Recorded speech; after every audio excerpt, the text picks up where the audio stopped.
Hey, you there! The man in the janitor's uniform at the back. Come up here, now. Harper Weston's voice rang through the Ryman auditorium like a cold blade slicing the air. 500 guests turned their heads in unison. On the live stream, 2 million people were staring straight into this moment.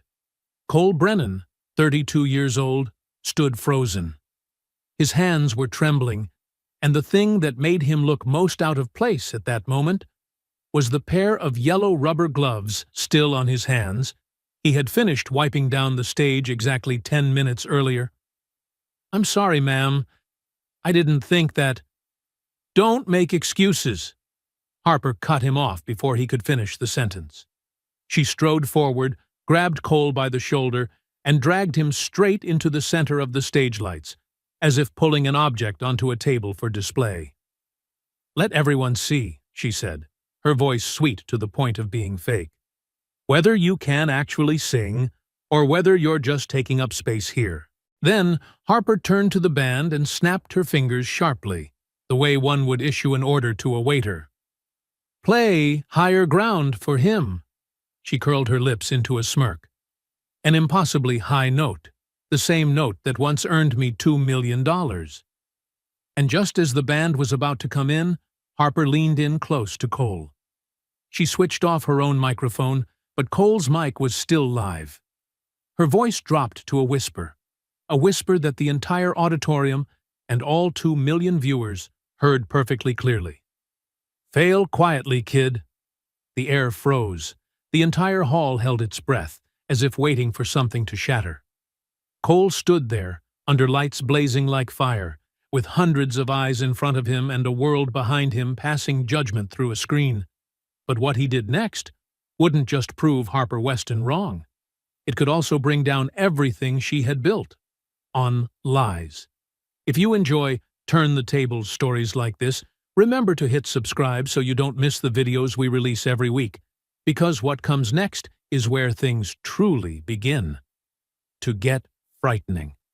And the question is, why was Harper so determined to drag a janitor onto the stage to humiliate him in front of millions? What was she afraid of? Enough to do that. But to understand why this moment matters so much, we need to rewind time to 4 hours earlier. Cole Brennan was not always a man who cleaned floors. 5 years earlier, he had been one of the most promising contestants on Voice of Tomorrow, the hit talent competition on which Harper Weston herself sat as a judge. Cole possessed a rare high tenor voice, with a vocal range spanning from C3 to C6. But what caught the professionals' attention was not just the height of his range, but his ability to transition between registers, shifting from chest voice to head voice as smoothly as flowing water, so seamlessly that listeners could not detect the exact moment his voice changed. Everyone believed Cole would go far. Some even called him the ace card of that season. On the night of the finale, when everything seemed within reach, Cole's phone vibrated backstage. On the other end of the line was the hospital. His wife, Grace, was in the emergency room. Acute pneumonia. Critical condition. Cole stood frozen. In front of him were the lights, the millions of viewers, the opportunity he had chased his entire life. Behind him was the woman he loved. He did not hesitate. He did not ask for permission. He did not explain. Cole left the show that very night and ran straight to the hospital. The public turned on him almost instantly. Irresponsible. Unprofessional. Throwing away the opportunity of a lifetime. Then Harper Weston appeared on television and coldly delivered a single sentence that shut every door completely. Anyone who doesn't respect an opportunity doesn't deserve a dream. 3 days later, Grace passed away. Their daughter, Lily, was born prematurely at 32 weeks, weighing only 1.5 kilograms, carrying a hole in her heart. Cole was blacklisted from the entertainment industry. No record label would sign him. No stage would invite him to sing. For the next 5 years, Cole survived as a janitor. Now he and Lily live in East Nashville, in an old 2-bedroom apartment, where the heating system works in only one room. Cole works 2 shifts a day. In the morning, he cleans the Ryman Auditorium. At night, he washes dishes at a restaurant on Broadway. Each night, he sleeps less than 4 hours. Lily needs heart surgery. $85,000. Insurance covers only 40%. Cole needs $45,000 within 2 weeks. He does not allow himself to think about the words, "What if not?" But there is one thing Cole never gave up. He still sings. Every night, he sings Lily to sleep. "You Are My Sunshine," Grace's favorite song. Cole always sings very softly, very carefully, as if singing just a little louder would cause the memories of Grace to crash down and crush him. Lily often whispers to her father, "Daddy's voice makes my heart feel better." The nurses in the ICU have noticed it too. Lily's heart rate becomes noticeably more stable whenever she hears Cole sing. No one can explain why, but Cole knows. It is not technique, not pitch, and not a miracle. It is love, and it is the only thing he still has left to give his daughter. Harper Weston hosted a gala called Voices for Hope at the Ryman Auditorium. The publicly announced purpose sounded noble, raising funds for Vanderbilt Children's Hospital and its congenital heart treatment program. Ironically, that was the very condition Lily, Cole's daughter, was suffering from. That night, Cole was on the evening shift, cleaning the backstage area. He knew very well that the money raised tonight could save his daughter's life. 500 tickets, $500 per ticket. Ticket sales alone totaled $250,000. Harper stepped onto the stage, the spotlight shining directly on her.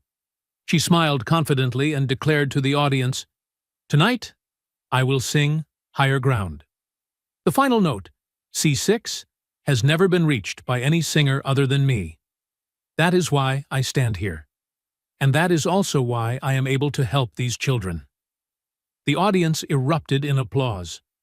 From the upper balcony, Cole quietly looked down at the giant screen displaying images of children with heart disease.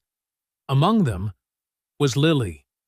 He had signed the consent forms allowing the hospital to use his daughter's image. The rehearsal began. Cole was cleaning the glass when Harper walked in to warm up her voice. The band played the opening chords of Higher Ground. Harper's voice rang out powerfully in the lower sections, solid, controlled, exactly what one would expect from a star. But when the song reached the bridge, where the melody climbs to E5, then A5, heading straight toward C6, Cole felt that something was wrong. Harper's neck tightened. Her shoulders lifted slightly, betraying the strain. When she tried to reach C6, her voice cracked at a sharp 5, nearly a tone and a half below the target. Harper cleared her throat softly, trying to cover it up. "My throat is too dry." Then she turned to the sound technician and ordered in a lowered voice, "Turn up the backing track. Louder. I need support." The technician adjusted the settings. Harper sang it again. This time, the high note rang out perfectly. Too perfect. Cole stood frozen. His ears had been trained through years of studying music. He could distinguish between a live voice and a recorded one. He heard the faint metallic sheen of digital sound. He heard how the note sat on top of the harmony, rather than blending into it. That C6 did not come from Harper Weston. It came from the speakers. Cole remembered 5 years earlier. He remembered what Harper had once said on television. "Anyone who doesn't respect an opportunity doesn't deserve a dream." She had destroyed his career by labeling him unprofessional, while she herself was cheating. Cole returned to the janitor's room. He asked himself, who would believe a cleaning man standing up against a singer who had sold 4 million albums? Then he thought of Lily. The little girl was watching the live stream from the hospital, believing that Harper Weston was a good person, believing that this gala truly helped children like her. Cole opened his phone and searched for information about Harper's previous galas. A small article, published last year, almost unnoticed. Only 15% of funds from Voices for Hope reach the hospital. The remaining 85% is listed as administrative expenses. 15%. Out of $250,000, only about $37,000 reached the children. Where did the rest go? Harper's management company, production costs, marketing for her personal brand. Cole felt something ignite in his chest. Not anger, but resolve. A 32-year-old man who had lost his wife, who was raising a heart-sick child alone, standing in a cold janitor's room, and deciding, enough. The gala began at 7 o'clock in the evening. 500 people filled the auditorium. 2 million were watching online. Cole finished his shift, put away his tools, and prepared to leave. But as he reached the wings, he suddenly stopped. On stage, Harper Weston appeared in a shimmering sequined gown, the lights making her look like a flawless icon. "Ladies and gentlemen," Harper said with emotion, "tonight is not just about music. It is about hope, about giving these children a chance to fight." The audience burst into applause. The cameras quickly swept to the large screen behind the stage, images of children with heart disease appearing one after another. Among them was Lily. Harper continued, her voice softening. "Every ticket, every donated dollar, will go directly to help these little hearts." Cole stared at his daughter's face on the screen, and in that moment, he knew. He could not let Harper continue lying for even one more second. Harper sang the first 3 songs. Her voice was good, well-trained, polished, precise, professional, but nothing special. Then Harper introduced the next song, smiling confidently. "Higher Ground. This song is proof that when you believe in yourself, you can reach unimaginable heights." The band came in. Harper began to sing. Just as Cole had heard during rehearsal, when the song moved toward its climax, toward the C6 note, the sound rang out. Perfect, clean, flawless. But it was not a human voice. It was sound coming from the speakers. Digitized. Artificial. Cole stepped out of the shadows of the wings. No plan, no script, just a man who had been silent for 5 years. And a courageous decision. Harper saw him. Her eyes narrowed slightly. She recognized him immediately. The former contestant, the man who had abandoned the show 5 years earlier. A cold smile slowly spread across Harper's lips. "Ladies and gentlemen," she said, "we have a special guest." The lights snapped around. 500 heads turned. The camera zoomed in. Cole stood there, in a janitor's uniform, yellow rubber gloves still on his hands, a cleaning cloth draped over his shoulder. "Cole Brennan," Harper introduced. "Some of you may remember him from Voice of Tomorrow 5 years ago. A true talent, a true potential." She paused, deliberately letting the word potential hang in the air. Until he walked away. Right before the finale. No explanation, no apology. He simply disappeared. The audience began to murmur. "My wife was dying," Cole said, his voice loud enough for people near the stage to hear. Harper did not hear, or pretended not to hear. "And now look at him," she said with a thin smile, "cleaning up after successful people. How touching." A few cold laughs rippled through the hall. Blood rushed to Cole's face, but he did not tremble. He had survived far worse than this. "Come up here, Cole," Harper said. "Sing for us." Cole did not want to. Every instinct in him screamed, "Leave! Get out of here! Go back to Lily." But if he turned away, Harper would win. She would keep lying, keep making money off children with heart disease. And one day, Lily would grow up, watch this video again, and think her father was a coward.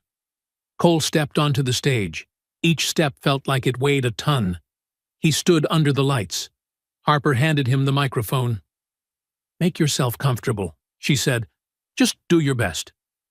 Before the band could play a single note, Cole spoke. "Ms. Weston, I have a question." Harper raised an eyebrow. "Oh? Go ahead." Could you turn off the backing track? The air froze. Harper smiled, but her eyes did not.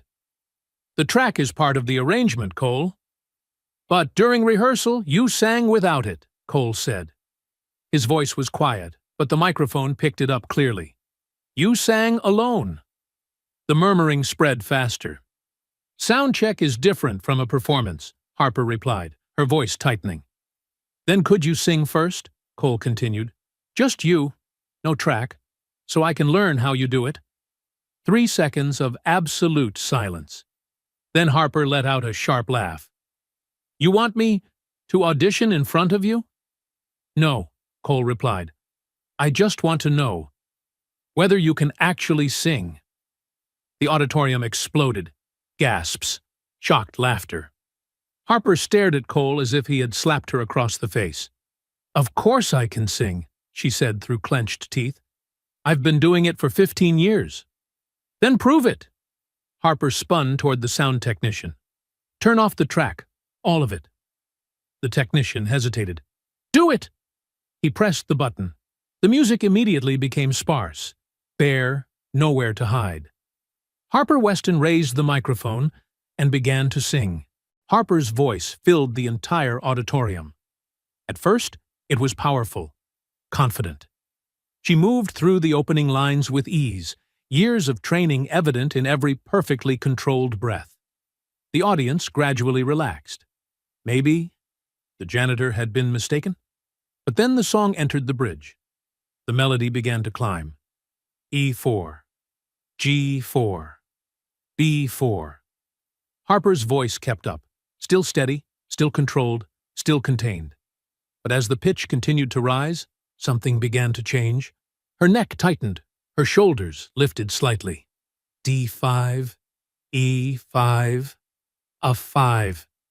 The sound was still there, but it was no longer light, no longer natural. Then Harper reached for the C6. Her voice broke. The sound shattered at a sharp 5, nearly a tone and a half below the target, splintering like glass hitting the floor. Harper stopped abruptly. She cleared her throat softly, quickly covering it with a strained smile. Sorry, my throat is a bit dry. She took a sip of water, then continued, her voice regaining a reassuring tone. That's why people use tracks, to protect the voice during long shows. But Cole had heard enough, and everyone in the auditorium had as well. You can't sing it, Cole said, very quietly. Harper spun around. Her smile was now nothing more than a thin, icy line. I said my voice is tired. But on your album, you sing that note 27 times, Cole cut in, his voice stronger. I counted. And in every live performance video online, you hit it perfectly. Every single time. The audience began to stir. Phones were raised. People looked at one another, whispering. What exactly are you implying? Harper's voice sharpened like a blade. I have perfect pitch, Cole said. I can hear frequencies. The note on your album is 1046.5 Hz, C6. The note you just sang is 932 Hz, a sharp 5. A voice called out from the seats. Is he right? Harper's face flushed red. Listen. And the voice on the album, Cole continued, no longer holding back, doesn't sound like yours. It belongs to another woman. I checked the album credits. It clearly lists Autumn Haze, additional vocals. The theater erupted into whispers. Journalists typed furiously. Audience members shouted questions. The cameras abandoned their fixed angles, scrambling to capture every reaction. Harper strode toward Cole. The smile was gone. You need to shut up. Now. Why? Cole asked. And for the first time since stepping onto the stage, he felt something other than fear. Because I'm telling the truth? Because you don't know what you're talking about. I know what I heard during rehearsal, Cole said. He looked straight out at the auditorium, into the lens, at the 2 million people watching. And I know what I'm hearing right now. That high note isn't yours. You've been lip-syncing for 15 years. Harper's hand shot out, gripping Cole's arm. Not hard enough to cause pain, but enough to control him. "It's over," she said coldly. But before Harper could pull him off the stage, a voice rang out from the wings. "Actually, he's right." The entire auditorium snapped around. Daniel Park, Harper's sound engineer, stepped into the light. His face was pale, but his eyes were steady. "I've been Harper's sound engineer for the past 5 years," Daniel said. "At every performance, I played that backing track. She has never been able to sing that note live, not once." Silence fell like a heavy blanket. Harper stared at Daniel as if he had just plunged a knife into her back. "You're fired," she whispered. "I know," Daniel replied, "but he's a single father, raising a daughter with a heart condition on his own. And he's been braver than I have for the past 5 years." Absolute silence. 500 people in the auditorium held their breath. 2 million people watched online. Harper Weston stood frozen, as if she had been locked in place at center stage. Her own sound engineer had just destroyed everything in front of the entire world. "Ridiculous!" Harper snapped, her voice trembling. "You expect people to believe a janitor over me? I have 2 Grammy Awards. I've sold 4 million albums." "Then prove her wrong," someone shouted from the audience. "Sing the note." Harper's face drained from red to white. "I just sang it." "No," another voice replied. "You cracked. We heard it clearly." The crowd began to turn away. Harper looked at Cole, and inside her chest, something ugly began to twist. "Fine," Harper said coldly. "You think you're so smart? Then you sing. Right now. No preparation. No warm-up. No second chance." Cole's hands trembled. This was the moment where he would either prove who he truly was or become exactly what Harper Weston had always called him. From the guest seating, an old but steady voice rang out, "You've got this, Cole." Cole turned. Raymond Callahan, Ray, the 60-year-old janitor who had worked at the Ryman for 30 years, was standing up. He clapped slowly. "Sing the way you sing for Lily."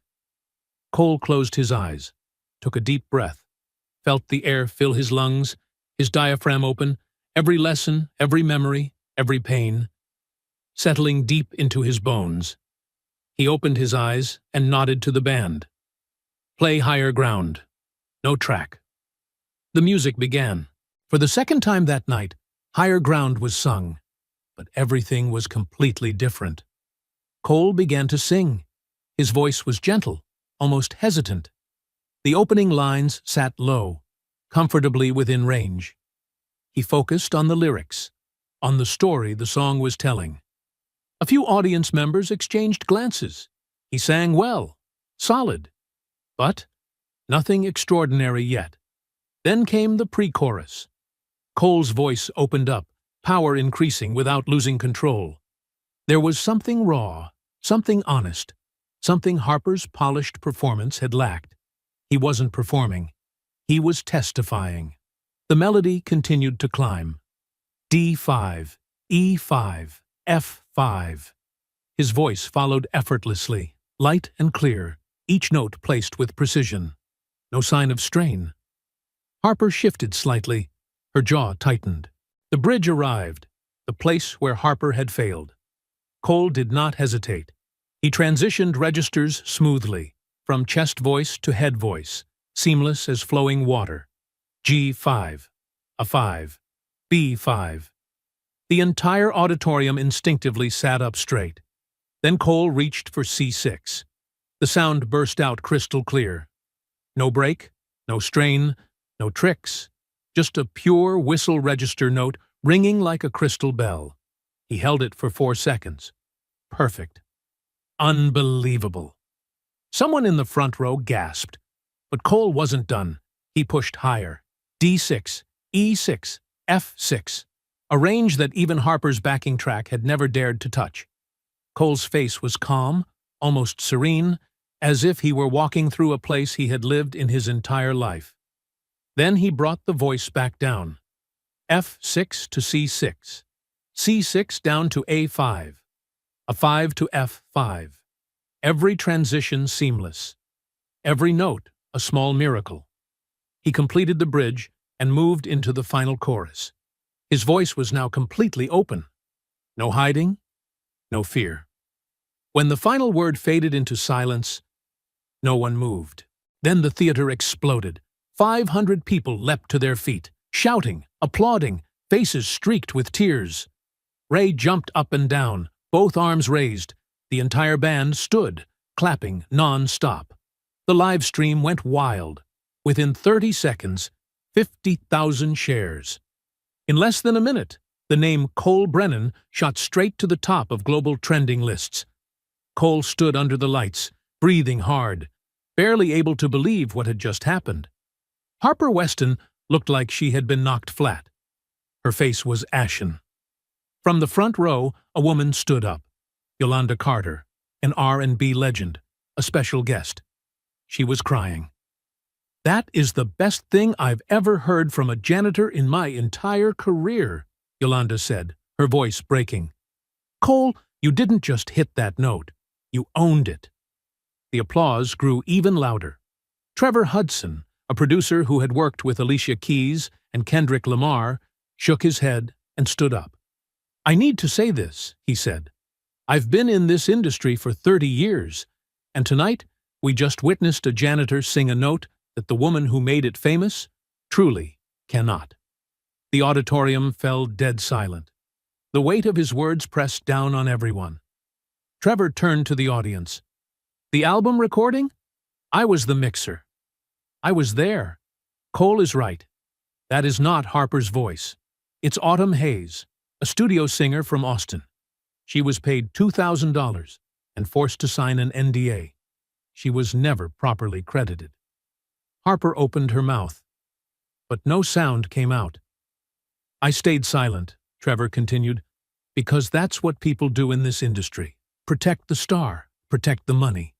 But I'm done protecting lies, especially when a janitor has had more courage than I have for 3 decades. The theater erupted again. Journalists typed furiously. Cameras abandoned their fixed positions and rushed toward the stage. Harper finally found her voice. "This is insane," she screamed. "You're going to destroy my career over a backing track? Everyone uses tracks. Beyoncé uses tracks." "But they don't claim to be singing live," Yolanda shot back immediately. "They don't sell tickets for live performances and lip sync. That's fraud, Harper." I never," Harper stammered, looking around for support. But the band turned away. Her manager had a phone pressed to his ear, probably calling a lawyer. Harper turned to Cole. In that moment, he saw in her eyes not just anger, but fear. "You'll regret this," Harper whispered, just loud enough for the microphone to catch it. "You, your little family, and your sick daughter. I promise you'll never work in this industry again. Never." The threat hung in the air, recorded by every camera. But Cole was no longer afraid. For the first time in 5 years, he felt free. Cole spoke, his voice steady. "I don't work in this industry. I sing because I love it. And you can't take that from me." He paused for a beat, then added, slowly, clearly, "But maybe it's time someone took it from you." The theater fell completely silent. Then a single clap echoed, slow, deliberate. Then another, and within seconds, all 500 people rose to their feet, applauding, not for Harper Weston, but for a father who refused to lie. Harper looked around into the cameras at the wreckage of everything she had built. There was nothing left to say. She turned and walked off the stage. The moment Harper's foot crossed into the wings, the theater erupted again. People were glued to their phones. The live stream chat scrolled so fast it was unreadable. Someone shouted, "Check Twitter! She's trending!" Not Cole Brennan, but Harper Weston exposed. Harper Weston cheated. Harper Weston's career is over. Everything happened at a dizzying speed. Within 5 minutes, Harper's Wikipedia page was edited. 10 minutes later, major music blogs posted headlines, "Famous singer exposed by a janitor live on stage." 15 minutes later, 3 major sponsors released statements saying they were reconsidering their partnerships. Cole remained standing on the stage, surrounded by chaos he had caused, simply by telling the truth. He did not feel proud, nor victorious. Just a quiet certainty that he had done the right thing, even if he had no idea what would come next. The chaos lasted nearly 20 minutes before security cleared the auditorium. Cole sat backstage on a folding chair. Ray sat beside him. Around them, adults whispered urgently. Event organizers, Harper's management team, people in expensive suits speaking rapidly into phones. No one spoke to Cole. His phone vibrated. From the hospital. Lily had watched the live stream from her hospital bed. "Daddy, I saw it. You sang so beautifully." Cole's throat tightened. "Are you okay, sweetheart?" "I'm okay, Daddy. The nurses watched, too. They said you were amazing." That call had been an hour ago. Now it was nearly midnight. The children's choir had all gone home. The theater was nearly empty, with only crew members dismantling equipment. Cole was still sitting on that folding chair. Ray was still there, refusing to leave. Then Harper's lawyer appeared.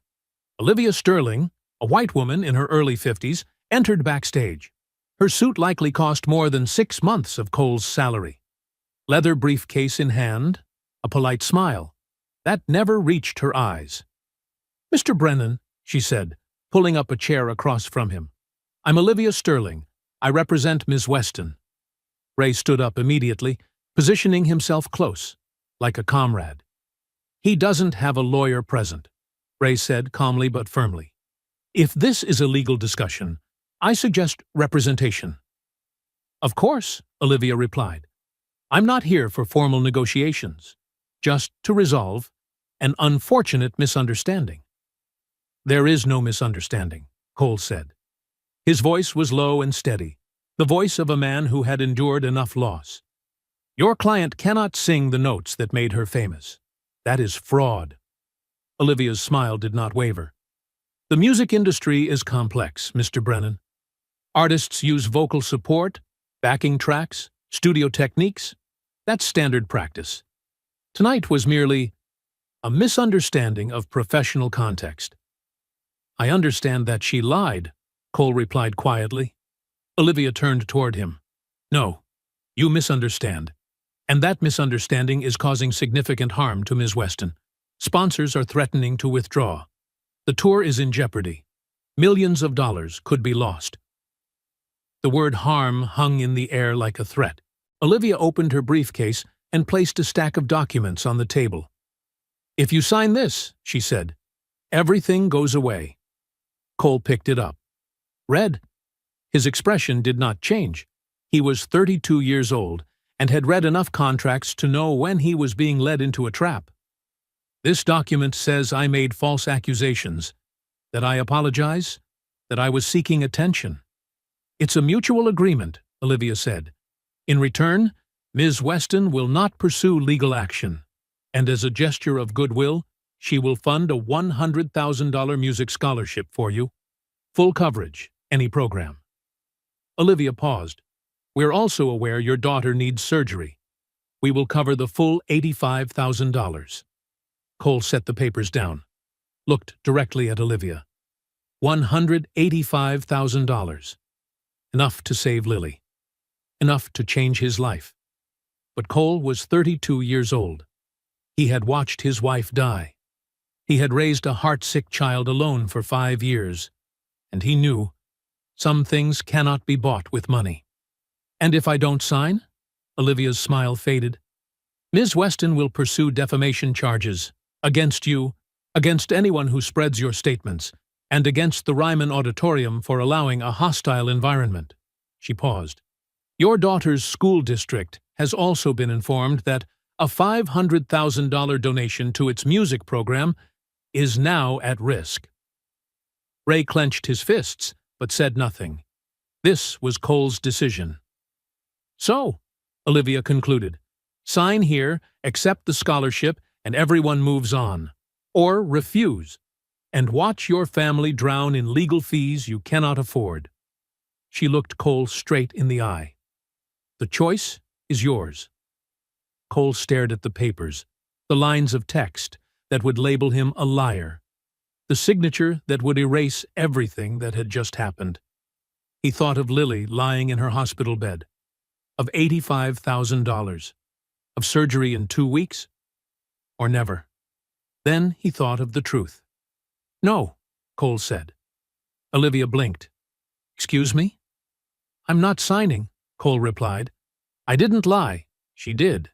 And I won't say I lied just because she's rich and I'm not." "Mr. Brennan," Olivia said, her voice turning cold, "I don't think you fully understand the consequences." "I understand you're threatening me." Cole stood up. His hands still trembled, but his eyes no longer avoided hers. "Go ahead and sue me if you want. But I'm not signing that paper." Olivia's face hardened. "Then I'll see you in court." She gathered her briefcase. Before leaving, she turned back one last time. "By tomorrow morning, there will be stories about you, about your family, private things, painful things. And when it all gets worse, which it will, remember that you chose this." Then she left. Ray didn't hug Cole, didn't offer empty comfort. The two grown men simply stood side by side in silence. After a moment, Ray spoke softly. "You sure?" Cole nodded. "I'm sure. That scholarship, the surgery money. I won't teach my daughter that the truth can be bought with fear," Cole said. His voice did not shake. It was the voice of a father who had just made the hardest decision of his life. "I chose family over career 5 years ago. People said I was wrong. But Grace, even as she was dying, she said she was proud of me. For me, that's enough." Ray nodded. "Then, we fight. We fight." The two men walked out into the cold Nashville night, men who had chosen truth over money. The next morning, Cole woke to the sound of his phone buzzing like an angry hornet's nest. 6 a.m. He had slept only 3 hours. The screen was flooded with notifications, thousands of them. He opened Twitter. The first thing that hit him was a photo of their apartment in East Nashville, peeling paint, a broken security gate, overflowing trash bins. The caption read, "This is where Cole Brennan lives. While he accuses Harper Weston of cheating, it's clear he's just desperately trying to escape poverty." Cole's hands went numb. The next post showed a photo of a free lunch he had received 5 years earlier. Living off handouts his whole life. This was never about the truth. It was about money. The comments were brutally cold, ungrateful. He should be thanking Harper. This is what happens when you give people like this a chance. People like this. His phone kept vibrating, messages from unknown numbers, insults, threats. By noon, the smear campaign was in full force. News sites began publishing articles that were disturbingly similar. Sources close to the Brennan family claim Cole planned the entire incident as an extortion scheme. No evidence, no verification, yet all of it was published. By afternoon, Harper's legal team officially filed a $10 million defamation lawsuit, not only against Cole, but against Autumn Hayes, the studio singer, against Trevor Hudson, the producer who spoke up at the gala, against Daniel Park, the sound engineer, against anyone who dared to tell the truth. $10 million. Cole held the legal documents delivered to their apartment, his hands shaking so badly he could barely keep hold of them. This was a strategic lawsuit, not meant to win, but to terrorize. Harper's team knew that even if they lost, the legal costs alone would crush everyone involved. That was the weapon, and they were using it with cold precision. But they weren't finished. By 4 p.m., news outlets began running new stories, more tightly coordinated. Sources close to Harper claim Cole Brennan is a father with alcohol issues.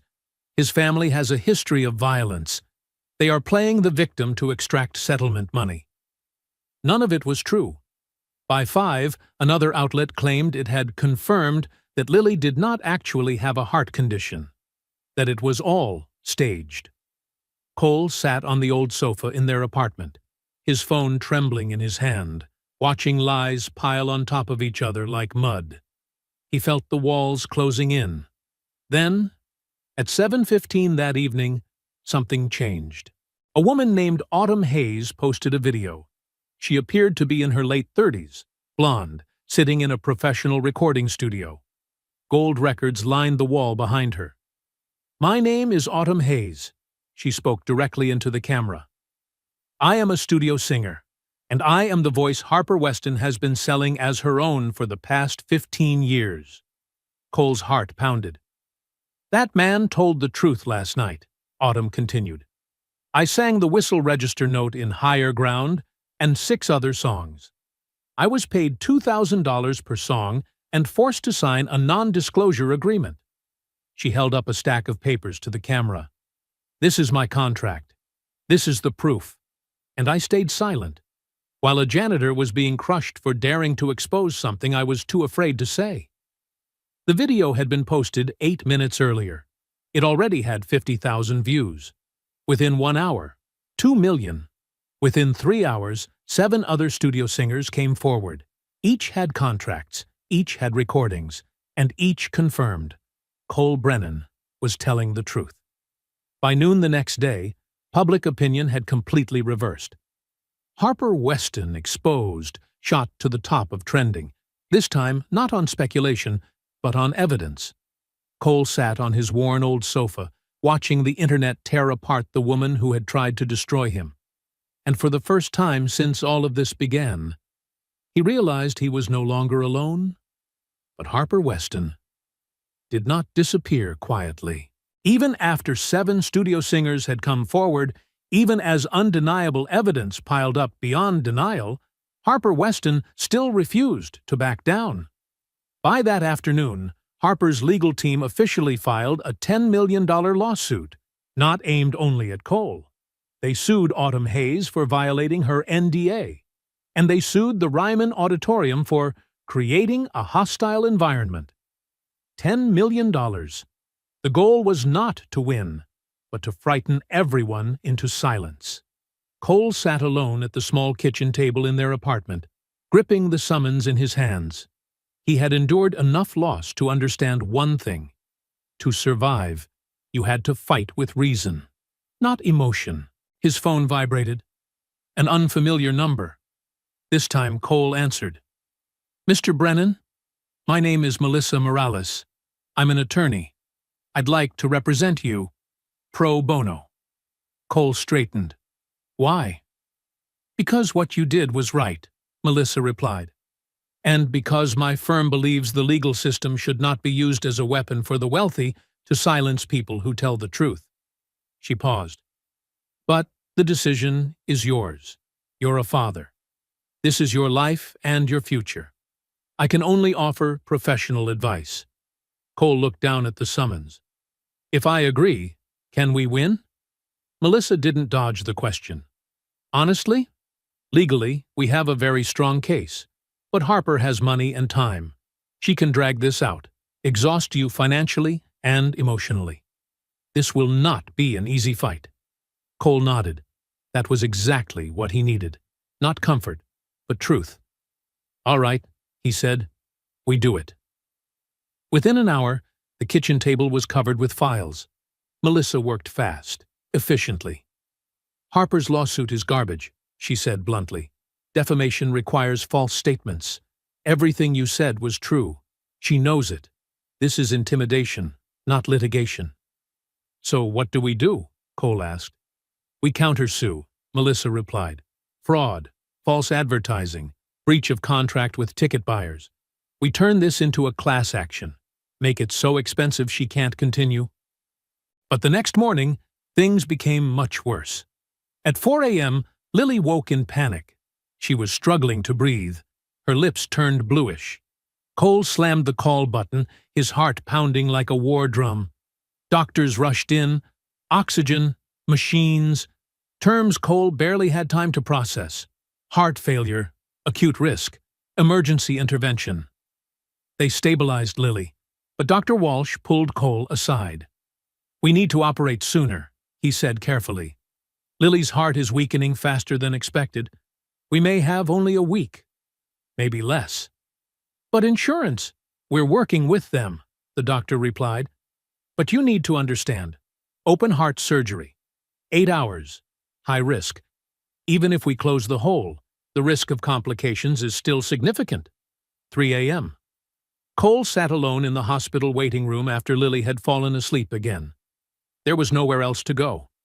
He held his phone. Olivia Sterling's name was still in his call history. Just one call. Accept the deal. Sign the papers. Save his daughter. His finger hovered over the call button. The waiting room door opened softly. Lily stepped out, wearing her hospital gown, dragging her IV pole. "Daddy?" Her voice was weak but clear. "Are you okay?" Cole quickly wiped his tears. "I'm okay, sweetheart. Daddy's okay." Lily climbed onto the chair beside him and rested her head on his shoulder. "Daddy, why are people saying bad things about you?" Cole took a deep breath. "Because sometimes, when you tell the truth, there are people who don't want to hear it. But you always tell me lying is bad." "That's right." "Then why do grown-ups lie so much?" Cole was quiet for a moment. "Because sometimes lying feels easier than being brave enough to tell the truth." Lily looked up at him, eyes just like Grace's. "Daddy, are you scared?" "Very." "But you still do it?" "Yes." "Then that's brave," Lily said with certainty. "Mom told me. Being brave means you're scared, but you still do the right thing." Her voice was tiny but steady. And in that exact moment, Cole knew he could not call Olivia Sterling. He could not teach his daughter that the truth could be bought with fear. Because he was Lily's father. "Your mom was the bravest person I ever knew," Cole whispered. "And you're the second bravest." Lily shook her head. "No, I am." Cole held her gently. And in that moment, he realized he wasn't protecting his daughter. She, the 6-year-old child he wanted to shield, was giving him strength. That wasn't weakness. It was love. And that was why he could never sign that paper. The courtroom was smaller than Cole had imagined. Davidson County Supreme Court, Room 4B. Only about 30 people filled the benches, mostly reporters and supporters who had lined up since dawn. Harper Weston sat at the plaintiff's table with 5 attorneys in expensive suits. She wore a navy blue jacket, her face composed with an air of wounded calm, the familiar, dignity-affronted look of a celebrity. Cole sat at the defense table, between Melissa Morales and Ray. He wore the only white dress shirt he owned. This was not yet the formal trial. It was only a preliminary hearing on Harper's request, an injunction to bar Cole, Autumn Hayes, and Trevor Hudson from continuing to make what she called defamatory statements. Judge Patricia Donovan entered, a woman in her early 60s with more than 20 years on the bench. She glanced at Harper's legal team, then looked at Cole. Something flickered across her face, very quickly, but not by accident. "Miss Sterling," the judge said to Olivia Sterling, Harper's attorney, "you are seeking a gag order against a janitor." "Your Honor," Olivia replied, "the defendant's occupation does not diminish the harm caused by his false statements." "Are they false?" the judge cut in. "That is precisely the issue," Olivia said. "Those statements were made with malicious intent to destroy my client's reputation. Those statements were made after your client publicly humiliated him on stage." Melissa Morales stood. "If the court permits, I would like to present footage from the gala night, unedited." The entire courtroom watched the screen. They saw Harper drag Cole onto the stage. They clearly heard the whispered line, "Fail quietly," broadcast through an open microphone, and they watched Harper fail to hit the high note. When the video ended, the courtroom sank into silence. "Your Honor," Melissa continued, "the plaintiff did not summon this man because he lied." She summoned him because he told the truth, and that truth cost her money. That is not defamation. That is consequence. Judge Donovan turned to Olivia. Do you have any evidence that Mr. Brennan's statements are false? Your Honor, Olivia said, the music industry routinely uses vocal support and enhancement techniques. I didn't ask that, the judge interrupted. Yes or no? Olivia hesitated. We believe the context of my client's statements has been misunderstood. So that's a no. The judge made a note. Ms. Morales, do you have evidence supporting Mr. Brennan's statements? Yes, Your Honor. I call Autumn Hayes. Autumn stepped to the stand and was sworn in. Melissa guided the testimony, the contracts, the NDAs, the recordings proving Autumn's voice was used on Harper's albums, the emails clearly instructing that Autumn was never to be credited. Ms. Hayes, Melissa asked, when you heard Cole Brennan say that Harper Weston could not sing that note, what did you think? I thought, finally, Autumn answered. Finally, someone said it. And was he right? Yes, completely. Melissa sat down. Olivia stood to cross-examine, but Judge Donovan raised her hand. I've heard enough. Judge Donovan turned directly to Harper Weston. Ms. Weston, I will ask you one question. Although you are not on the stand, you are still under oath. Right now, in this courtroom, can you sing the note at issue? Harper's face went pale. Your Honor, I fail to see how this is relevant. Highly relevant, the judge replied. You are asking this court to silence people who say you cannot reach that note. Then prove them wrong. Sing it. The courtroom held its breath. Harper looked at her lawyers, looked at the judge, then looked at Cole. My voice hasn't been warmed up. You have performed on demand for 15 years, the judge said evenly. Surely you can demonstrate it once. Harper's mouth opened, then closed. Not a single sound. Just as I thought, Judge Donovan said, striking the gavel. The request for an injunction is denied. Furthermore, the court sanctions the plaintiff for filing a frivolous action intended to silence truthful speech. The gavel came down. The courtroom erupted. The judge looked at Cole. Mr. Brennan, you are free to continue telling your story. That is called the First Amendment. It protects the truth, even when the truth is inconvenient. Outside the courtroom, Rachel Bennett from 60 Minutes was waiting. Cole, how do you feel? I feel like I can finally breathe again. That evening, the 60 Minutes episode aired.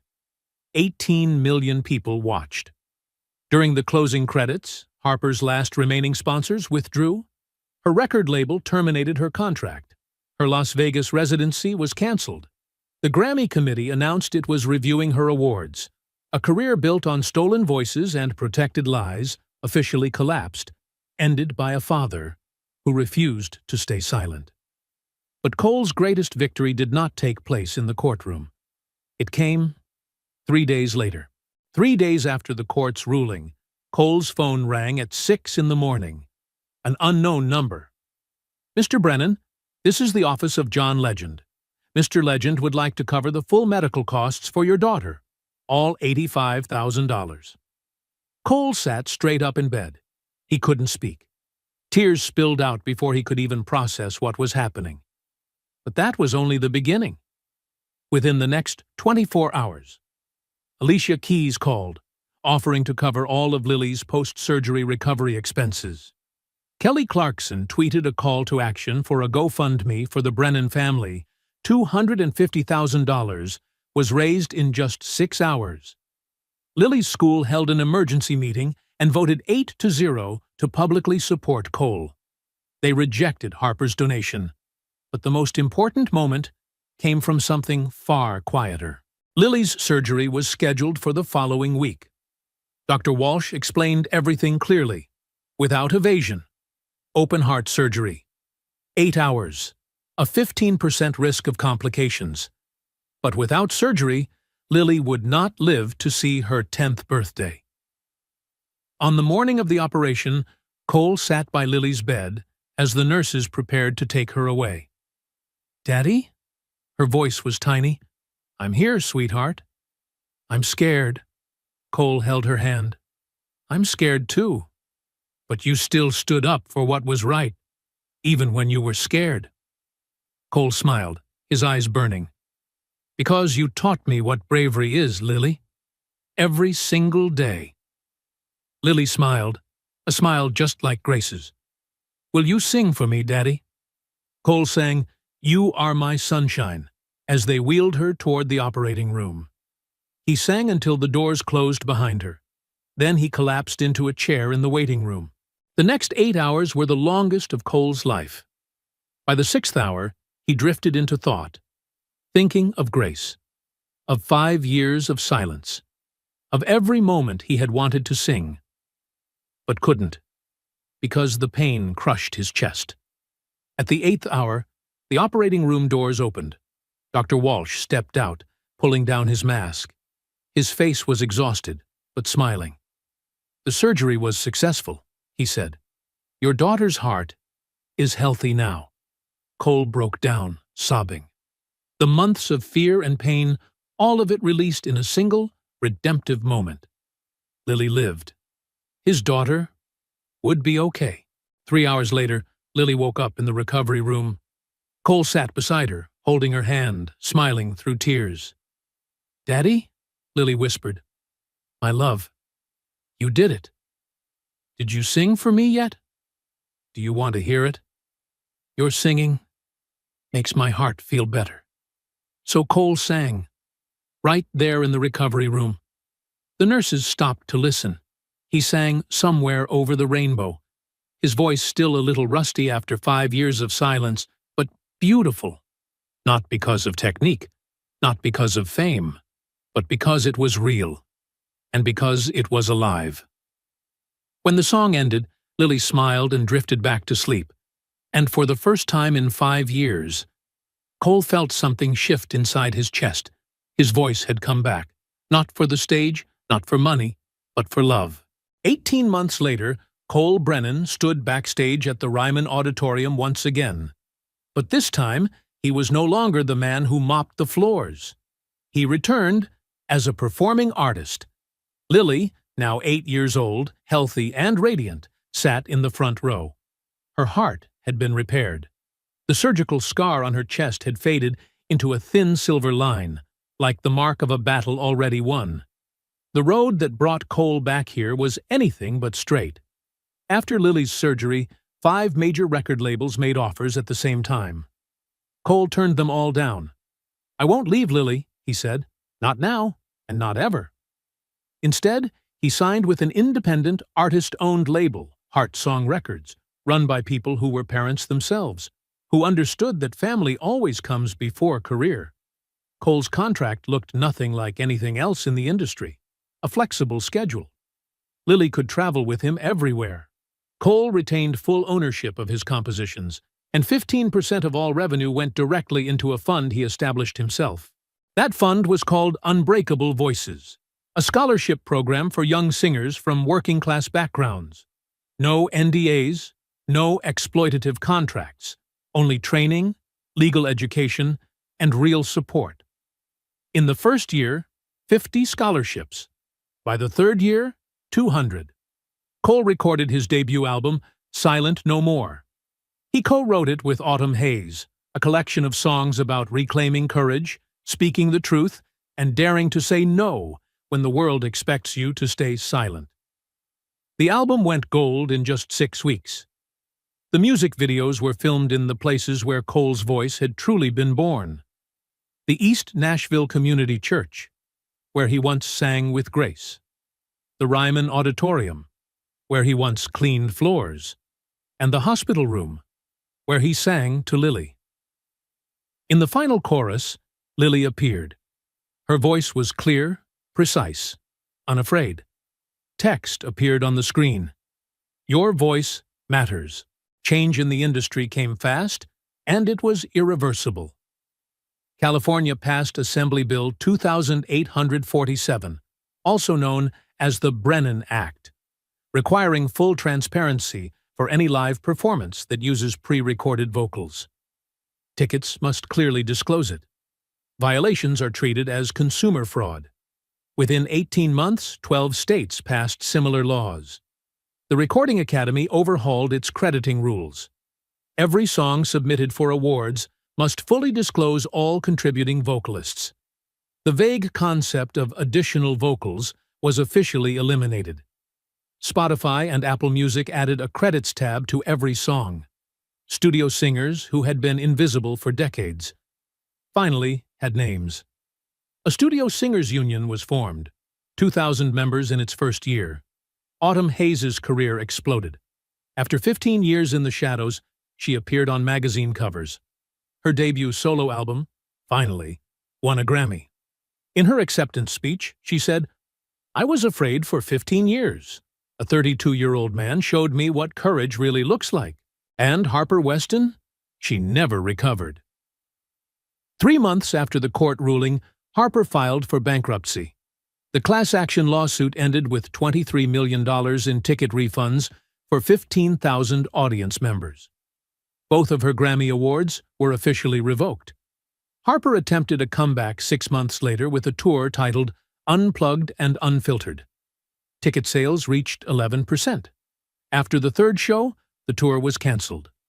The last the public heard of her, Harper was teaching music business courses for an online college. But this story is not about Harper's fall. It is about what was lifted up. The concert night. Ryman Auditorium. Cole stood backstage at the Ryman, his heart pounding. This was his first concert. Before stepping onto the stage, he stopped by the custodial room. The familiar smell of cleaning solution and floor wax filled the air. Ray was there, holding a mop. "You did it, kid," Ray said, placing a hand on Cole's shoulder, not like a father to a son, but like two grown men who respected each other. "No," Cole smiled. "We did. Everyone who was ever told their voice didn't matter." Cole walked onto the stage. Lily sat in the front row, wearing a T-shirt that read, "My dad's voice saved me."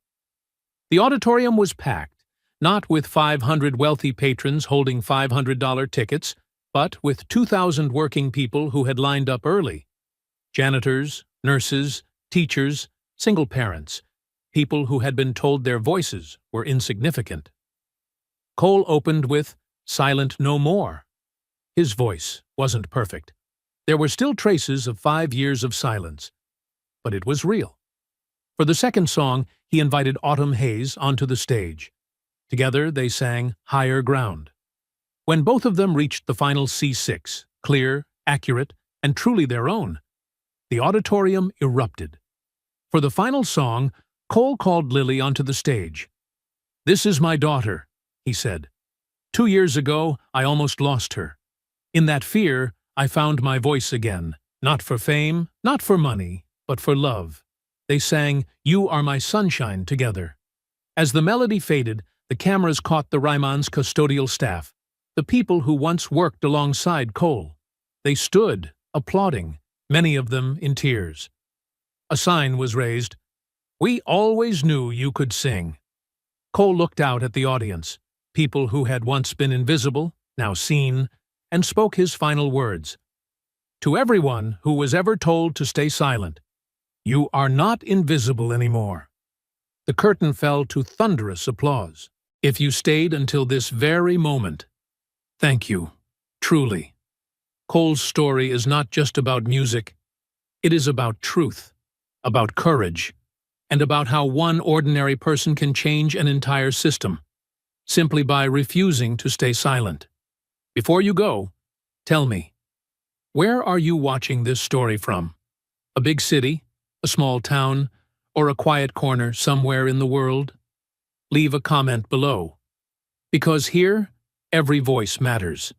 And if you believe stories like this deserve to be told more often, stories about ordinary people, about truth, and about difficult but right choices, hit subscribe right now.